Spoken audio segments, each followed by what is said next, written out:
Question 971. Which of the following ways to transfer real property are examples of involuntary alienation? A. Accession. B. Rule of law. C. Adverse possession. D. All of the above. Correct answer is D. All of the above.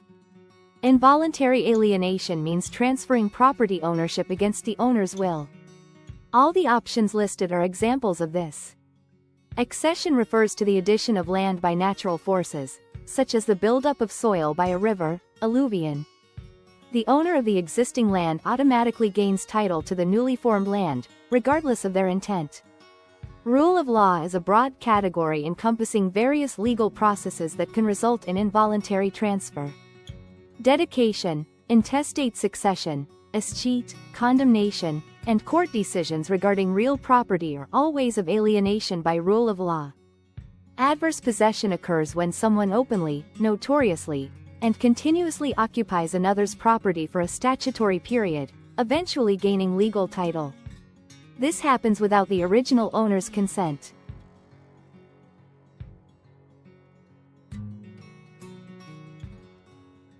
Question 972. A balance sheet could include all of these entries, except A. Gross sales. B. Goodwill. C. Prepaid taxes. D. Sales tax deposit. Correct answer is A. Gross sales. A balance sheet is a snapshot of a company's financial position at a specific point in time. It follows the basic accounting equation: assets equals liabilities plus equity. It shows what a company owns, assets, what it owes, liabilities, and the owner's stake in the company, equity.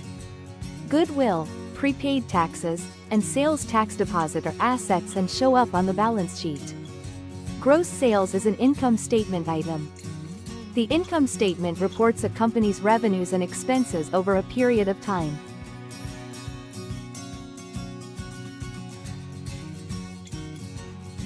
Question 973.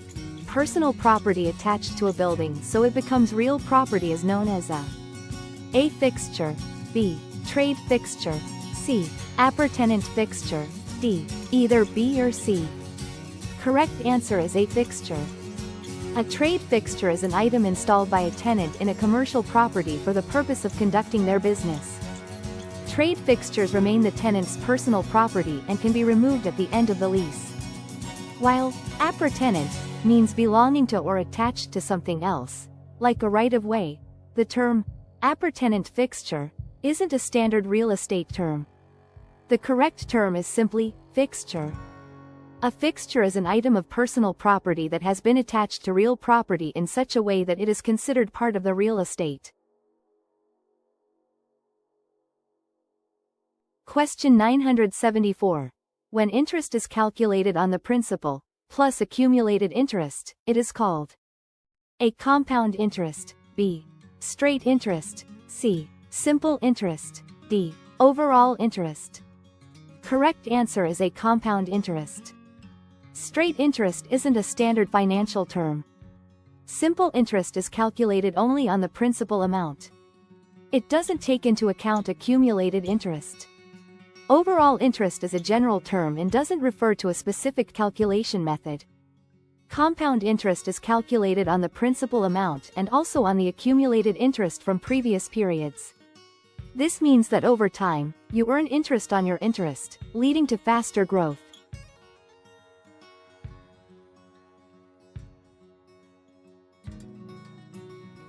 Question 975. An unenforceable contract cannot be enforced in court for the following reasons. A. Its contents cannot be proven. B. It is voidable by the other party. C. The statute of limitations has expired. D. All of the above. Correct answer is D. All of the above.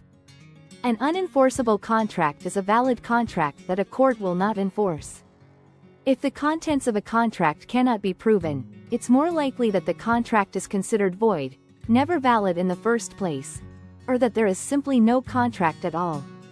The inability to prove the terms prevents the court from determining what to enforce. A voidable contract is one that one party has the option to disaffirm, cancel. It can be a reason a contract is unenforceable if the party with the power to void the contract chooses to do so. A voidable contract is valid unless and until the party with the option to void it does so. If they choose to void it, it becomes unenforceable. The statute of limitations has expired is a very common reason for a contract to become unenforceable.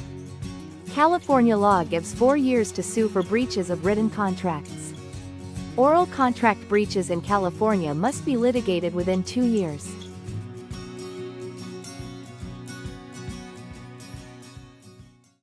Question 976. A listing broker enters into a verbal agreement to share his commission if a buyer can be found for a property. However, when the cooperating broker subsequently procured a buyer, the listing broker declined to split the commission. In response, the cooperating broker may A. Ask the district attorney to prosecute the listing broker, B. Not recover his share in court because this was only a verbal agreement, C. Recover his share in court, D. None of the above. Correct answer is C. Recover his share in court. While real estate listing agreements themselves must be in writing to be enforceable, due to the statute of frauds, agreements between brokers to share commissions are generally not subject to the statute of frauds. Therefore, a verbal agreement between brokers to split a commission is typically enforceable. The cooperating broker can sue the listing broker to recover the agreed upon share.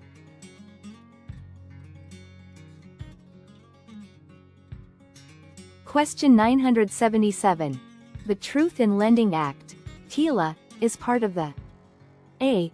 Federal Consumer Credit Protection Act, B. Regulation ZC Federal Housing Act, D.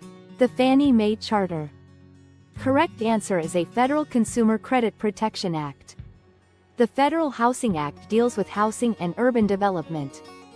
Fannie Mae's charter defines its role in the secondary mortgage market. The Truth in Lending Act, TILA, is Title I of the Consumer Credit Protection Act, CCPA. It is a federal law enacted in 1968 protecting consumers in their dealings with lenders and creditors. This act is designed to promote the informed use of consumer credit by requiring disclosures about its terms and cost. While Regulation Z implements TILA, it's the implementation of the act, not the act itself. Question 978. The one benefiting the most from a subordination clause in a trust deed is the A. Trustee, B. Beneficiary, C. Mortgagee, D. Truster. Correct answer is D. Truster. A subordination clause in a trust deed, or mortgage, allows a later loan to take priority over the existing loan. The truster, borrower, benefits most because it allows them to obtain new financing, like a construction loan or a second mortgage, that will have a higher lien priority than their original loan. This is crucial for things like development or refinancing. The trustee is a neutral third party who holds the title to the property until the loan is paid off. They don't directly benefit from the subordination clause. The beneficiary, lender, is agreeing to a lower lien position, which increases their risk. They are not the primary beneficiary of the clause itself. Mortgagee is synonymous with beneficiary, lender. The subordination clause is primarily for the benefit of the truster who wants to obtain new financing that would otherwise be difficult or impossible to secure with a lower lien position.